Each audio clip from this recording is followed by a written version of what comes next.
My name is Victor Fuhrman. Some call me The Voice. I've always been fascinated with human nature, spirituality, science, and the crossroads at which they meet. Join me now and we will explore these topics and so much more with fascinating guests, authors, and experts who will guide us to Destination Unlimited. In 1963, when I was 10, I read James Hilton's classic Lost Horizon. The following year, I found W. Somerset Maugham's The Razor's Edge. I was fascinated by these two fictional tales of Western men who found awakening, purpose, and a deep sense of peace during journeys to the mountains of Northern India and Tibet. I always mused about this type of journey, but my path led elsewhere. It was not my karma or dharma. Are there those who actually followed a calling that seemed to have one purpose but completely changed their lives? My guest this week on Destination Unlimited, Michael Schauch, had just this experience and found that synchronicity and destiny may lead us to karma. Michael Schauch is a mountaineer, entrepreneur, and storyteller who lives to explore remote places around the world and to share the depth and beauty of human connection he discovers along the way. With early success as an entrepreneur at age 15 and more than 20 years of global financial investment experience, he brings his business acumen and altruistic heart to lead and support local and international mentorship, fundraising, and educational initiatives. These include the education of girls and student mentorship in Nepal, outdoor youth leadership for those facing barriers to access nature, and holistic indigenous leadership development in British Columbia. He holds an MBA from Queen's University and is a member of the Explorers Club. He and his partner in adventure, Chantal, make their base camp in Squamish, nestled in British Columbia's rugged coast mountains and temperate rainforests. His website is michaelschauch.com, and he joins me this week to share his path and his amazing book, A Story of Karma, Finding Love and Truth in the Lost Valley of the Himalaya. Please welcome to Destination Unlimited, Michael Schauch. Welcome, Michael. Thank you very much, Victor. Thank you very much for having me on the show. And thank you for joining us and sharing your story. So please share with our listeners your early path in life before that trip that changed your life. Yeah, I'll try and keep it brief. But you mentioned I was an entrepreneur from an early age, and actually it was my dream to go into creative writing. Creative writing was kind of my passion in high school, and it was kind of the highest mark that I would get. And sometimes my teacher would read my assignments in front of the class. And I remember one time when I got into university, that was going to be my major, and the teacher gave an assignment of write an essay about your favorite place in the outdoors. And I'm a mountain lover. Like, I love nature. I love getting outside. So this was the perfect assignment for me. And I poured my heart into it. And I remember when I got the assignment back, it was an F. I had failed. It was my first assignment at university. You can imagine how crushed I was. I'd never failed anything. And so at a similar time, I had started a business in my teenage years, which was kind of going through the roof, so to speak. It started with me taking a trip to Germany, which is where my father is from, and it kind of turned into this national import business of stainless steel kitchenware. It's another story, but while that was going on, I was kind of struggling with my English assignments at university. So I thought, why not go into business? The more I looked into the business program, the more I found that the people there were kind of out of the box thinkers, and here's your blank canvas, and you get to create, you get to think creatively. And whereas the writing program I found was actually quite the contrary. They're trying to put me in the box. So that's kind of what took me into the world of business. And I didn't really look back until my early 30s when I returned to writing because of this journey that we went into the Himalaya, and through the journaling, through some international development courses that I had taken, it sparked that creative interest again in writing, and that's what kind of led me to write this book, A Story of Karma. So your out-of-the-box thinking and your experiences that ensued because of that really have to do with the balance of the left side and the right side of the brain. You were actually using right side brain for left side, what would normally be left side business activity. Yeah, I guess that's a great point. And I think oftentimes in particularly in investing or things involving numbers, we can think about it as more sort of left brain. But really, I think it takes a lot of creativity as well to see different pictures, to sort of be able to assess different situations that are not normal for us. And we've seen a number of different evolutions over the last 10, 20 years in the whole business community, investment community, what happened in 2008, what happened again in just recently with COVID. And it kind of takes that creative mindset to start to find solutions beyond the status quo. And I think that's really lended to my success in that field as well. What was your spiritual practice like before this journey? Yeah, so our first journey in 2012 into the Himalaya, I've always been spiritual, I guess you could say. I find a lot of peace, a lot of stillness, a lot of kind of internal exploration through nature. And nature has always been my kind of go-to place to tap into those areas. And I remember one time when I was around that age, in my mid-teens, my father took me to this place near our home called Karmana Valley, and it's these massive trees, Sitka spruces, close to 1,000 years old, and just groves of them. In fact, the trees are so high you can't even see the tops of them, and they create this canopy way up there in the sky, and so you have these beams of sunlight coming through and just lighting up the flora and fauna. It's just it's such a magical place. And I remember we went there, and that kind of changed my life. I came to this awakening that I am part of nature, and nature's part of me, and I am nature, and I exist with it. So it sort of gave me this understanding of interconnectedness, and I've taken that in my mountaineering pursuits, which I started getting into when I was about 17. Started climbing mountains and just having that level of I guess respect and awareness and heightened sensitivity to my surroundings.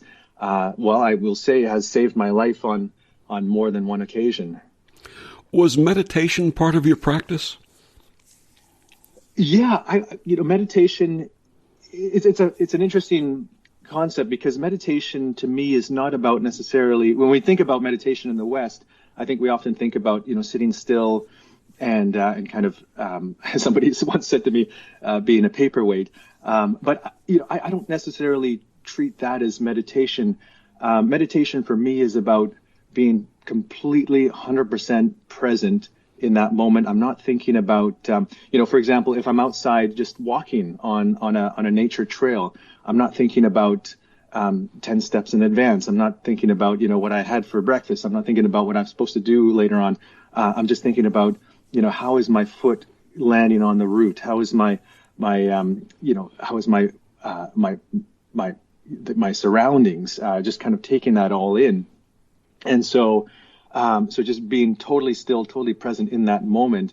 And I think that to me is kind of more so what meditation is. Even this conversation that we're having right now, you could say that I'm in a way meditating because I'm completely focused on you and what's happening right now. Absolutely, and this is an example of mindfulness. Yes, absolutely, for sure. Yeah, and something that I think perhaps we can work more of in our Western society because our whole entire way of being brought up is about thinking for the future, thinking, what's the next step? What's the next, you have to get through school to get onto university. And then you have to get through university to get onto, whatever else and get a good career job and all these things. And so I think we're always geared to thinking about in the future. And so mindfulness, I think, is something that it's becoming a bit of a buzzword now. But but I think it's something that we have to integrate more into our way of being and our thinking. It's actually something that all of us do as children, and then the education system starts and it sort of goes astray, but we can always get back to that point. So I started reading your story, and in my head I'm hearing Bob Seger singing, "I'm going to Kathmandu, in the mountains where I'm going to." What inspired you to take the journey to the mountain with no name? Yeah, so I'll back up one step. I had felt this strong pull to Nepal, to the Himalaya, since I was a kid, and I don't know what inspired that. I think maybe all of us have a place that we're kind of drawn to at the very soul level, and some of us find our way to those places, and some of us maybe don't. But for me, Nepal and the Himalaya was that place, and so I've always had it there in my mind, but I didn't end up going. When I was younger, I didn't have the funding, and then as I got my career going, I didn't necessarily have the time to take a big chunk of time off like that. So it wasn't until I was in my early 30s that opening kind of happened, and my wife Chantal and I, we've done some adventures together, and we had just come back from leading a couple of fundraising treks, one to Mount Kilimanjaro, and then another one to Pico de Orizaba in Mexico, and this was back in 2011. And so we sat down with a friend who had just come back from Nepal, and actually he'd been trekking throughout Nepal for the last 20 years prior to that, and so he knew all these obscure valleys and different places that were kind of off the beaten path. And we were sitting down. He started showing me these pictures of what he called the Lost Valley of Narfu, and this valley had been opened up just a few years prior to that. Prior to that, it had been closed off to the outside world for generations. And Nepal is kind of like that. Nepal itself was closed off for a long time, and then it started kind of systematically opening itself, and every few years another kind of area of it gets opened up. So it just so happened that this valley was opened up a few years before, and he showed me these pictures, and I just absolutely, in that moment, I knew, okay, this is the place that I'm meant to go to. And I looked at Chantal, and she knew what I was thinking right away, and we said, you know what, it was kind of like a decision in itself. And as I was looking through the picture, beautiful pictures of the people, the culture, the places, the mountains, and then I come across this one picture of this pyramid mountain. It was literally like a white, shining pyramid coming out of the stony earth. And I, again, as somebody who loves to climb mountains, it just totally floored me. And some mountains do that to me when I see them. I just feel like I need to go and try and climb them. So, so I saw the picture of this mountain, and that kind of occupied my entire mindset.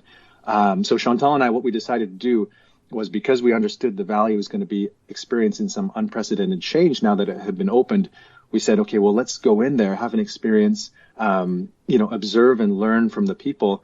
Let's put a little team together, a little team of artists. So we had a photographer, a nature artist, and a musician. And we said, okay, let's go learn from the people there and see if we can capture a moment in time before things change too much. But I had this kind of second personal objective to climb this mountain, and which was really pulling, at my very core. So that's kind of the intention that we went to Nepal with. Initially, you didn't know the name of the mountain. It turned out to be Chaco Mountain. Is that correct? That's right. Yeah, I found that out. Afterwards. I didn't know at the time. I didn't know even where it was. I kind of knew roughly where it was, but I knew it was in the valley. But I had no idea about the name. I didn't even know if it had been ever climbed before. Since then, I found out that it had been climbed once by a Japanese party, and it had one other attempt by a European party. But one of the members was killed on the way up, so they retreated. But yeah, I didn't know all of that at the time. At the time, it was it was enshrouded in mystery. And what feeling did you have the first time you physically saw the mountain? Well, I'll put it this way. So we get into this valley. It had taken us about a week to get to that valley, a week of trekking, and it's very high. The terrain is very rough. You have to go over these mountain passes and long trekking. You have these sweeping 7,000 meter peaks around you. The little villages that we have there, they've been surviving for the last 800 years in much of the same way. So it felt like we were stepping back into a different era. So the entire way of that valley, the entire presence of being there, I didn't think a place like that still existed. And you mentioned James Hilton's Lost Horizon. It felt like kind of something what I would read in his book. And so we're in this valley. I was trying to find this mountain. We were doing 2 days of reconnaissance. And I should also mention that the valley is considered a Bayul by the Tibetans. It's a sacred valley. Bayul is translates to sacred valley. And it's a place where, well, the Dalai Lama himself has said that it's a place where physical and spiritual realms come closer together. They coalesce in a place like that. And you could certainly feel it. I remember walking through these gates into this part of the valley, into the Lost Valley, and it felt like colors had shifted, sensations, energy. It felt like we had walked into an orb. So all of this was going on, and you had the beautiful people, the villagers, the landscapes, very hard life out there, but it was just a totally different place than I'd ever dreamed of being. And then, we had these 2 days of reconnaissance, and then I found the mountain, and seeing the mountain for the first time, I mean, it was more glorious than any picture could have done it justice. I've never seen anything like that before. I mean, I've seen a lot of mountains, but this thing was, one of the most beautiful sights I'd ever seen. So you literally found your Shangri-La. You could put it that way, for sure. Yeah, exactly. What was the experience like on the climb? So we actually didn't even get onto the mountain. After we found it, when we were making our way to it, that's when everything started spiraling apart. And we got caught in a snowstorm at 17,000 feet. And my gear bags, the mule that was carrying my gear, ran off, and it was 2 days behind us. So all of these things started kind of spiraling. The closer we came to the mountain, the more things were just falling apart. And so it forced us to actually retreat back to this little village of Fu, which is the most remote outpost village in the entire valley. And there I was forced to hunker down. And I kind of, was going through this, a bit of an identity crisis, you could call it, where because this is the place, this is the mountain I've wanted to kind of climb. And this was my dream since I was a teenager. And I just couldn't understand, why was everything being crushed on the very doorstep, right? And so, but I was forced to hunker down there in this village, and I started connecting with the locals. We would oftentimes they would invite us into their homes, and we'd have these dinners together, and their homes. You imagine this little stone home with a little dung-fueled stove in the middle, maybe the size of a typical North American bedroom. I don't know, but you'd have oftentimes 20, 30 people kind of jammed in there, and we'd be sharing this food and drink together. And it was, again, probably the harshest environment that I've ever been in, and the most hospitable people I had ever encountered, and they just kind of welcomed us in. And so all of this was happening as I was kind of trying to make sense of this journey. And I ended up meeting this one young man named Sonam Dorje, and Sonam Dorje had left Fu when he was 14 to go get an education in India, and he had just come back to his village after 7 years. He hadn't seen his parents or village in 7 years, and our paths happened to cross at that exact moment. And so Sonam Dorje and I, we would take these walks together every day, and he would share with me about his culture and his people, and a bit about Tibetan Buddhism. And he'd share with me about the plight of his people and his village, and how it was kind of crumbling almost from the inside out, and anyone with money, was leaving. Any children who couldn't get an education, they would end up just kicking cans around until they were about 7, 8 years old, and then they were having to work in the fields, a very hard life.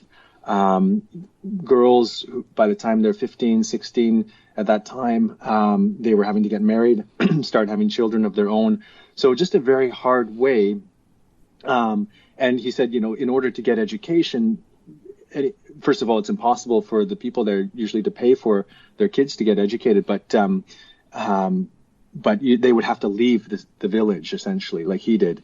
And so he was telling us about all of this, and we just had, kind of some of the most profound conversations in all my time in Nepal, and that's kind of when I started thinking, why am I so concerned about climbing this mountain, which really doesn't matter in the grand scheme of things, and everything around me, my entire environment, was guiding me in this different direction to where I didn't know. But even though everything inside of me was wanting to go forward to the mountain, everything outside of me was kind of guiding me. And so I thought, okay, I'm just going to trust in this evolving kind of opening of circumstance here, and I'm gonna choose to trust in that. Again, I don't know where it's going, but that's what I can do right now, is to choose to trust in that. And we're going to pick up on that thought in the next segment. My guest is Michael Schauch. He's the author of A Story of Karma. Michael, please tell our listeners where they can get your book and find out more about you and this amazing story. Yeah. So you can go to my website at michaelschauch.com. So that's michaelschauch.com. There you'll be able to find out more about the book, and there's a little book trailer there as well if you like.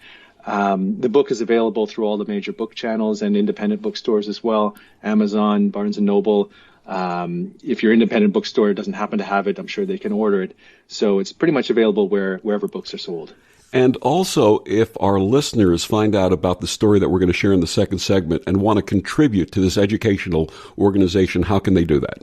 Yeah, so in the second segment, I will talk about an organization called the Sri Mangal Dip School for Himalayan Children, SMD School, and their website is himalayanchildren.org. And we'll talk more about that in the second segment. And we'll be back with more of Michael after these words on the OMTimes Radio Network.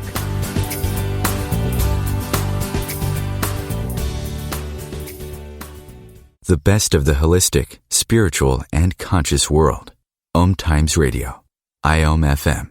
OMTimes Magazine is one of the leading online content providers of positivity, wellness, and personal empowerment. A philanthropic organization, their net proceeds are funneled to support worldwide charity initiatives via Humanity Healing International. Through their commitment to creating community and providing conscious content, they aspire to uplift humanity on a global scale. OMTimes, co-creating a more conscious lifestyle. Hello, I'm Sandy Sedgbeer, host of OMTimes Magazine's flagship radio show, What is Going On? My passion is sifting through information, research, and innovations from new thought teachers, speakers, and researchers pushing back the boundaries of what we know about life, energy, metaphysics, and the universe. I love shifting perceptions about who we are, why we're here, and how quickly impossible becomes normal when we open our minds, expand our awareness, and accept that the only limits that exist are those we place upon ourselves. So if you're the kind of forward-thinking, eager investigator of what lies beyond the current reality that most perceive, why not make a date to come play with me in the field of possibilities at 4 p.m. Pacific Time, 7 p.m. Eastern Time every Thursday, and together we can discover what's really going on.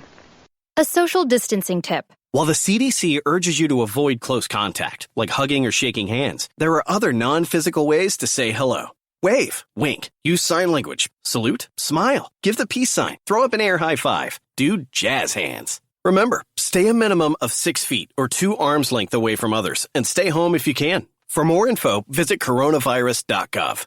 Let's all do our part, because we're all #alone together. Brought to you by the Ad Council.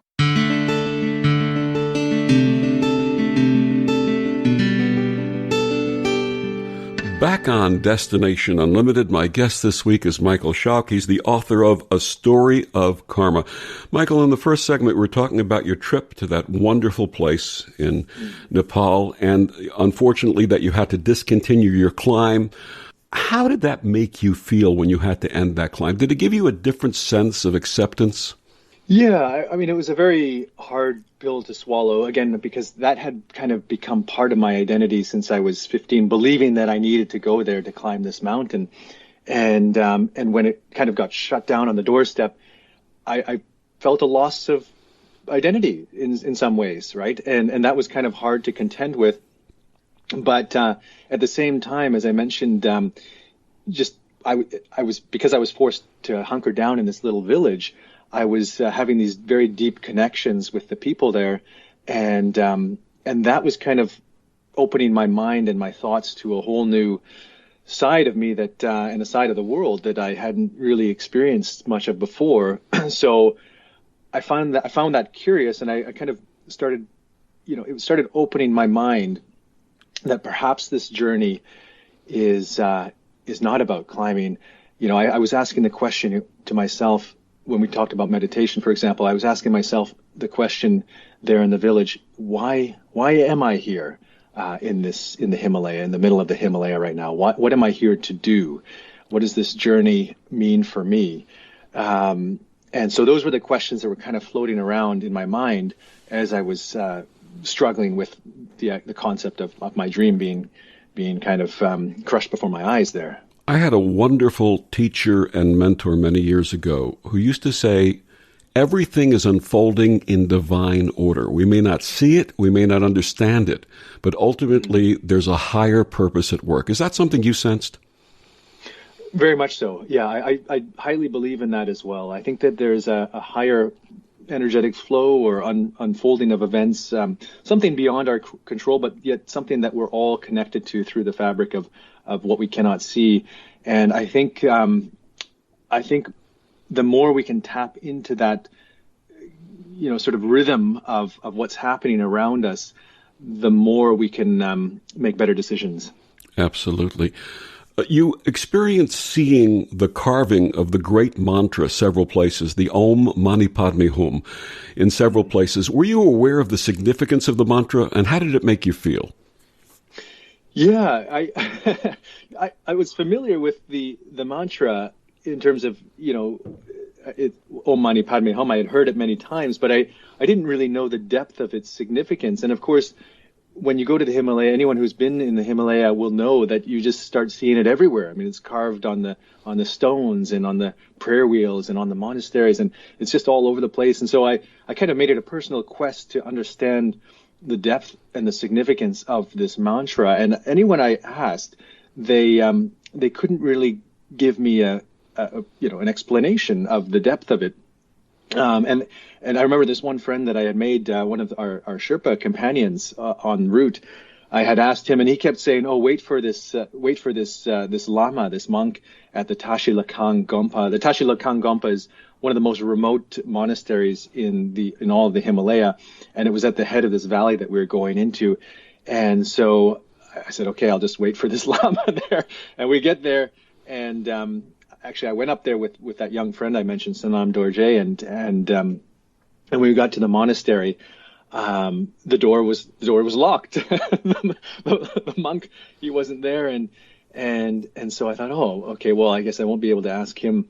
So I asked Sanam Dorje instead, and we were looking over the valley again. Just this little Gompa, this little monastery, was overlooking the entire valley, the big mountains, Himalayan peaks, 7,000-meter peaks around us. And Sanam Dorje, he kind of thought about it for a moment, and he said, it's a blessing. It's a blessing because all life has suffering. To live is to suffer. But we bless that suffering. We bless life and death, sickness and health. We bless everything in between because that suffering is our karma, and our karma is our life. And so we bless life. And I just thought, wow, we were having this profound moment while he was speaking this, and I'd never heard of suffering being talked about in such a way, and it kind of made me feel like, yeah, I mean, what I was experiencing there, maybe there was a larger purpose to the reason why I was being called there to this valley since I was a teenager, and maybe it wasn't about climbing the mountain, and maybe I should embrace the just be present with my thoughts and with what I was going through, and just trust again in that unfolding of events. And the mantra relates to the bodhisattva of compassion and the concept of compassion. And in compassion, our entire existence changes, doesn't it? It does. I think compassion allows us to go beyond ourselves. It allows us. I was talking to another monk years later, and he talked about this concept of freedom of view. Being able to free ourselves from our own view, and compassion allows us to do that by helping others. We essentially, free ourselves from our perspective, and we start to try and empathize and perhaps catch glimpses of another's understanding. And I think through understanding others, we actually gain a better understanding of ourselves. And in the process of this, you meet karma. Tell us about karma. Yeah, so that's the moment that kind of changed everything. We left the village of Fu with a couple extra days because I didn't climb, and so we had some time to visit this other little. There's only 2 villages in this entire valley, and Fu was one, and then Nar was the other. So on our way back, we're heading back to go home, to go back to Kathmandu, and but we had these 2 extra days, so we thought, okay, let's spend some time in Nar. And we get to Nar, and I had learned that they had a little stone school there. In all our time in this valley, and again, my conversations with Sonam Dorje, I learned about the plight of the children and the lack of access to education beyond what they would learn in the villages. And so I thought, okay, when I learned that there's this little school there, I thought, we should go check that out. And we get to the school, and it's, again, a little simple stone building, an open courtyard. And we get to the courtyard, and all the kids, there's about 17 kids who had, they dragged their benches out to be in the light and the warmth of the sun, because there's no electricity in these villages, and the classrooms there in this stone building are very dark and cold. So they dragged their benches out, and at the head of the class was this little 7-year-old girl teaching English numbers, and the English script, of course, differs from the Nepali script. So I was kind of looking at this, and Chantal was there, and a couple of our team members, and we were thinking, okay, this is interesting. Why is there a little 7-year-old girl here in the middle of the Himalaya teaching English numbers to these kids? And there was something interesting about this girl. We had seen hundreds of kids throughout our entire time there, but I almost felt a karmic connection to this little kid. I can't quite explain it, but some strange sort of connection or pull, and so we just observed, and we found the teacher. He was kind of looming in the back of the courtyard there, and he had told us that he came from a very different part of Nepal. His village, his people, his family were about 2 weeks away. So he had been assigned there, and he felt like he told us he kind of felt like he'd been banished to the end of the earth.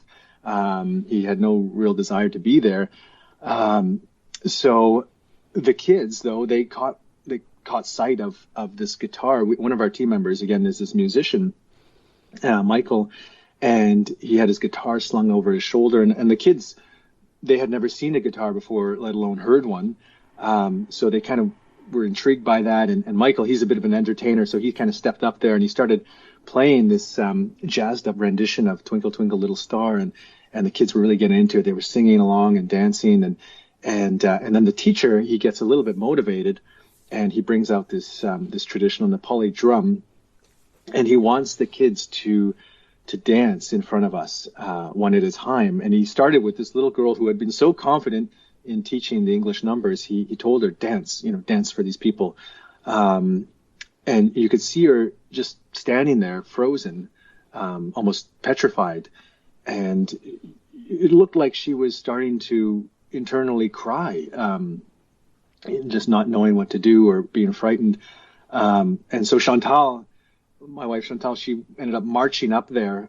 She couldn't take it, and she started doing her best impression of this traditional Nepali dance. I mean, she didn't know really what she was doing, but she was trying to improvise, waving her arms around, and this little girl immediately forgot about everybody who was watching and just focused her eyes on Chantal, and Chantal was focused on her, and the two of them were kind of dancing together in their own world. It was the most beautiful scene in front of these, snow-capped 7,000-meter peaks. It was like these two little spirits reveling together out there. It was absolutely, one of the most beautiful memories. What was different about Karma from the other children in the village? That's a very interesting question. I don't know. I mean, she wasn't different in the way that she looks or is dressed or anything like that.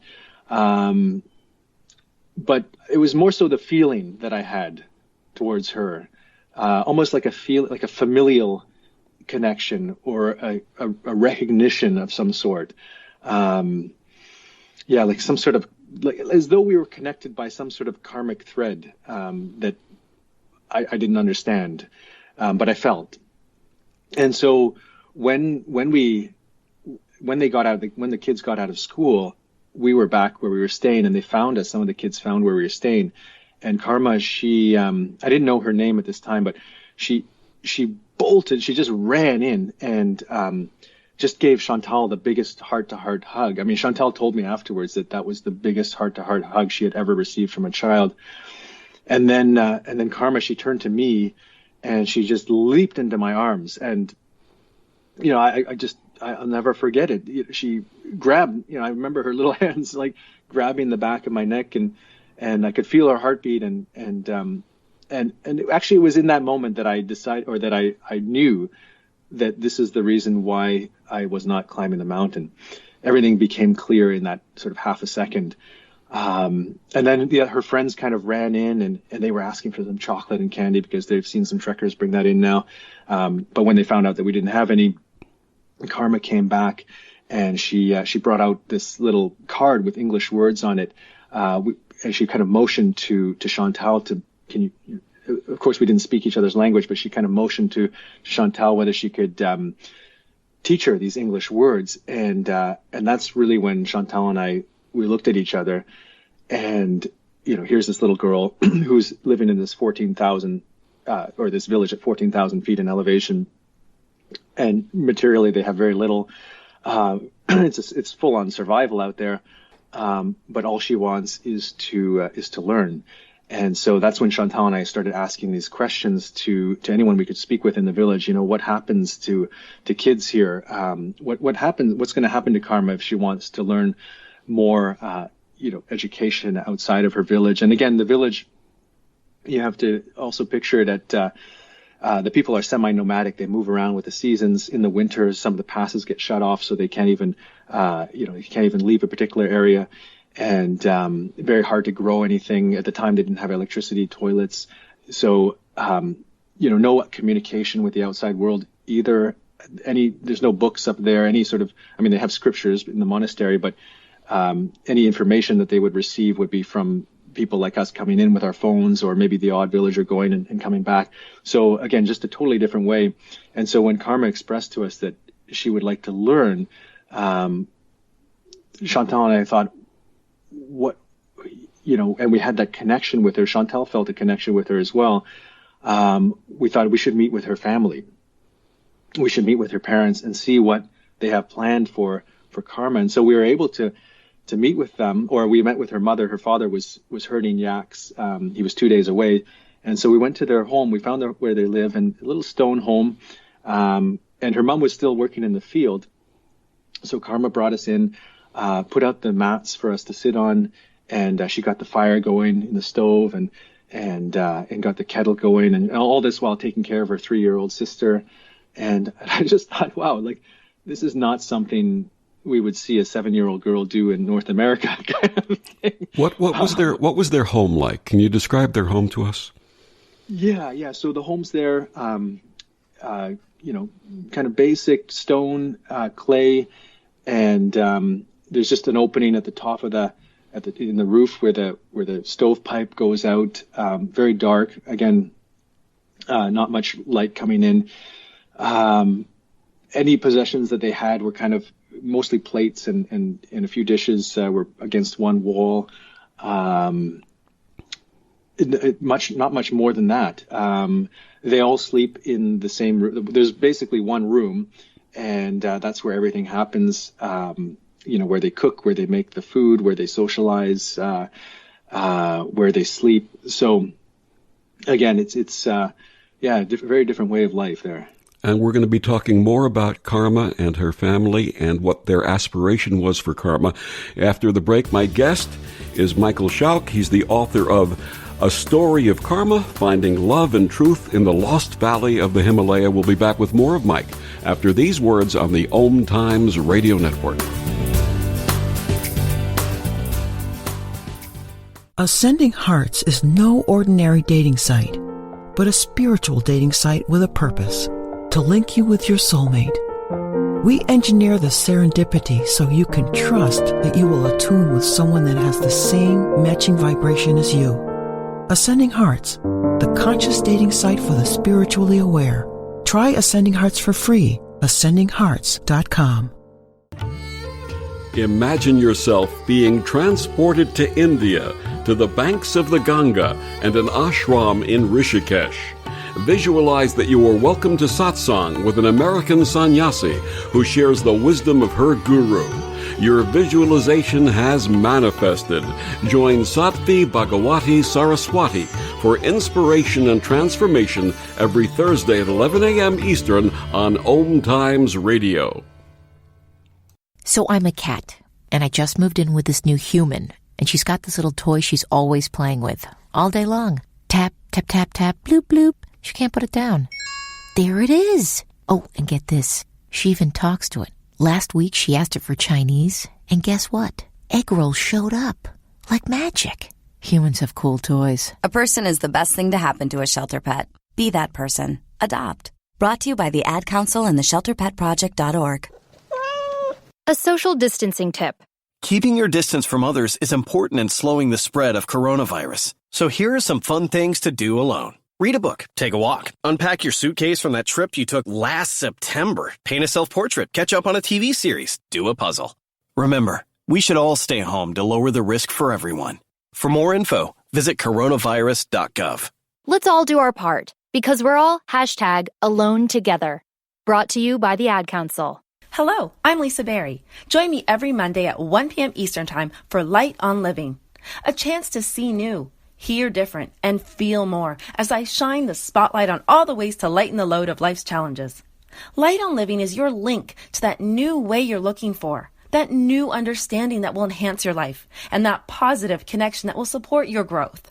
So join me, and you'll gain insight and start to see things in a new way that motivates you. Coping-19, brought to you by CDC and the Ad Council. With so much loss, you may feel like you can't handle it all. Meditation or other spiritual practices can help you feel more grounded and better able to cope. Find more self-care and coping tips at coping-19.org.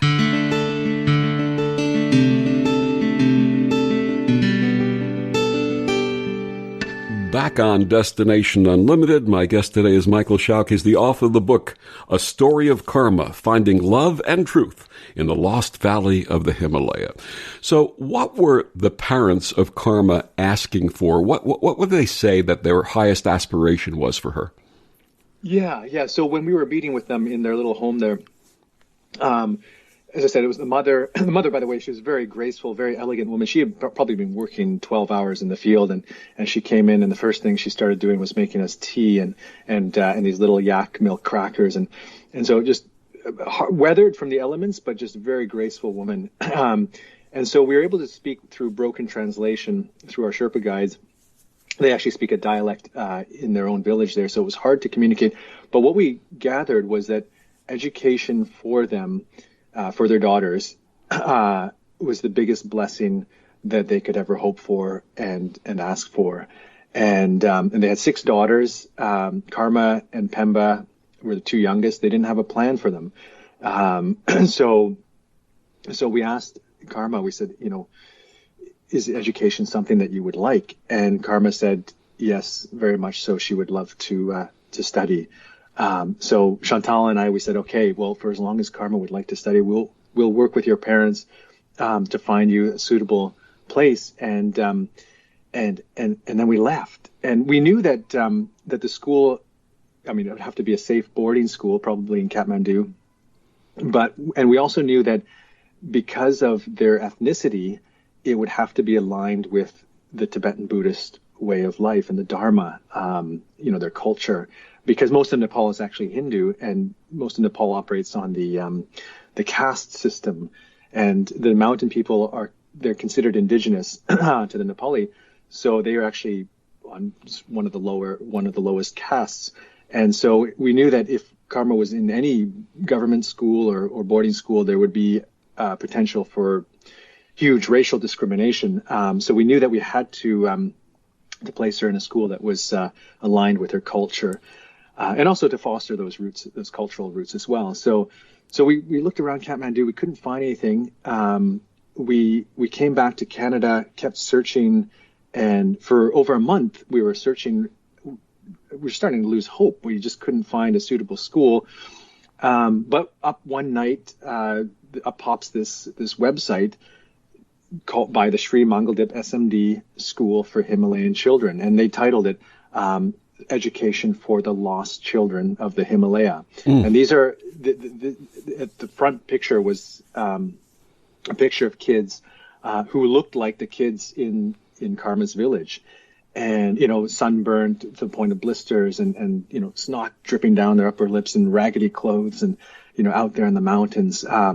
So we said, okay, who founded this school? This looks perfect. And so we found that the school was started by a high-ranking Tibetan Lama who had fled Tibet in the 50s, and he had started this school specifically for these children who are in this upper Himalayan belt that are just so far out there in these pockets that they just get forgotten about. They fall through the cracks.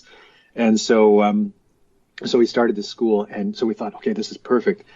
We wrote the school director once, and about a week went by. She wrote back, and she said, thank you for sharing this story about Karma, and very touching. But I have to tell you that we have 500 kids at this school right now. We're busting at the seams. We have 400 kids on the wait list. We have kids being dropped off on the stairs that we have to turn away. And because of all of that, there's only one person who can admit new kids into this school, and that is this 80-plus-year-old high-ranking Tibetan Lama, the founder. Now, this is a wonderful world. I just got to tell the listeners, you're not going to believe the rest of the story. Go ahead, please. I'm sorry. Yeah.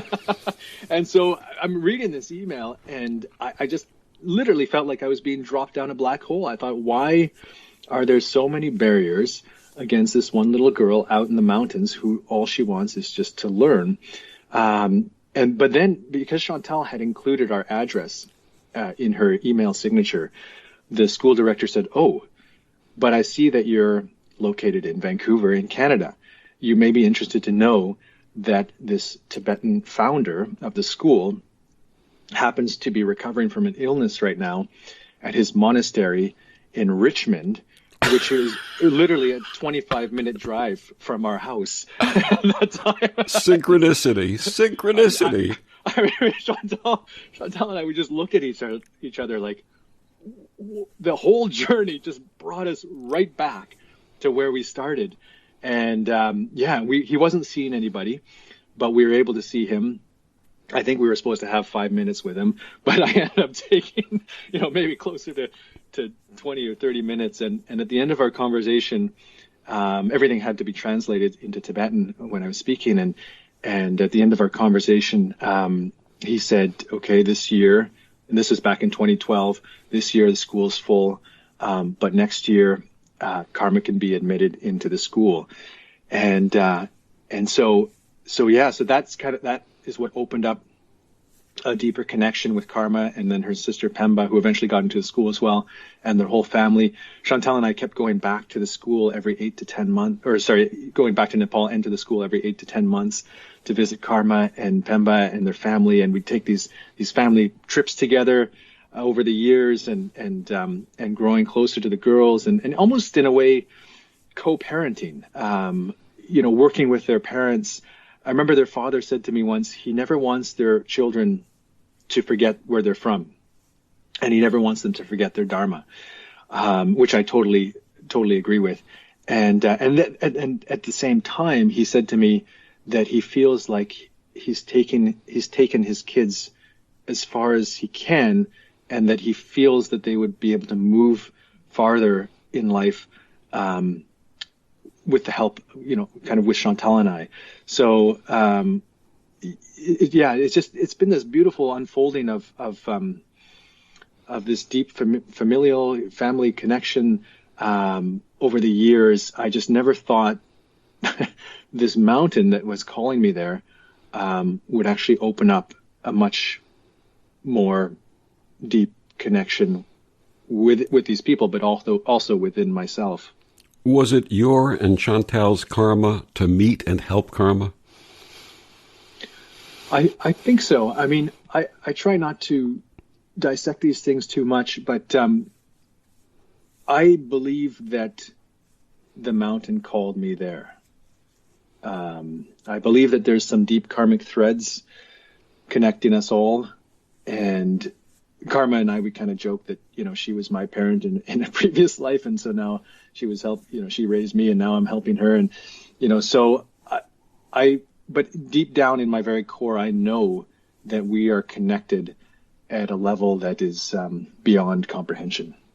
The Lama also shared some wisdom with you. What did he share? Yeah, so, I mean, there were a couple things that came out of that first encounter. He didn't actually he didn't say anything throughout our entire meeting. He just sat there listening. Occasionally he'd nod. The scene where Chantal and Karma, when I was talking about that, when they were dancing, he kind of gave a little chuckle.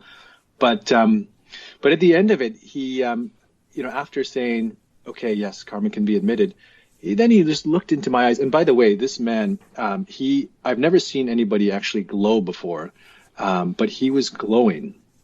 This sort of white, soft aura around him, looking into his eyes was like staring into the depths of the universe. But more than that, his being in his presence, I've been with him now 3 times, and every time it's almost like being in his presence exposes my very soul. I don't know if that sounds, I can't really explain it, but being there with him feels like everything, my heart, my soul is just right out there, exposed. It's a very, very interesting experience. But anyway, so we were there, and then he asked me at the end, what do you do? And I, in that moment, we had just come back from the Lost Valley. I was in that mindset. We were having this very deep conversation about karma and the connections, karmic connections. And then what do you do? I thought of my work. I mean, I manage investments. This entire world of money and capitalism, and what could I possibly say about that would make sense to this high-ranking Tibetan Lama, who I know, or I'm told, this is his 9th reincarnation. He's spent all these reincarnations studying and being present with the inner space, and the dichotomy of all of it just kind of floored me. It took me aback, and so I told him what I do, and he kind of nodded in agreement, as though he was understanding what I was thinking in that moment. But what's interesting about that was it kind of triggered all these other thoughts over time, and I realized that you and I kind of spoke a little bit about it before the interview, but I realized that money is actually another form of energy flow. And, it's something that we can place an intention on. It's a means of energetic flow. And I think where a mistake may happen is if people start looking at it as an end. But if we look at it, as that energetic flow, well, then it depends on what kind of intention we're placing on it, is what matters. So, yeah, but all of this, that took me some time to sort out in my head, and I was kind of, it opened up all these new thoughts for me at the time when he just posed that one very simple question. Absolutely. What message would you like readers to take away from A Story of Karma? Yeah, first of all, it's a story of adventure, of deep love, human connection, and joy. So I would like, for readers, perhaps it's a way, especially in this time right now when we can't really move around. Maybe it's a time to kind of take a journey into a faraway place, maybe the place that we wouldn't necessarily go to anyways. But deeper than that, I would love for readers to experience some of what I experienced in terms of my heart opening. Again, these deep human connections, experience love and joy through the pages, compassion, and just about the Himalayan way of life, the children up there. It's just a very different way than what perhaps we're used to in North America, and how we are all of the same world, but we can understand each other and understand ourselves more if we can catch these little glimpses. Michael, please tell our listeners one more time where they can get your book and find out more about you and this fascinating story. Yeah, so you can find out more at my website, michaelschauch.com. So that's MichaelSchauch.com. And the book can be obtained from all of the major book sources. That's right. Yeah. Amazon, Barnes & Noble, independent bookstores. It's available wherever books are sold. And for those who are moved to contribute to the school, how can they do that? Yeah, so if you'd like to learn more about the school, Sri Mangaldeep SMD School for Himalayan Children in Nepal, you can visit their website, himalayanchildren.org. Michael, thank you so much for joining me and sharing this amazing and wonderful story. Thank you very much, Victor. It's been a true pleasure. And thank you for joining us on Destination Unlimited. I'm Victor, the Voice Fuhrman. Have a wonderful week.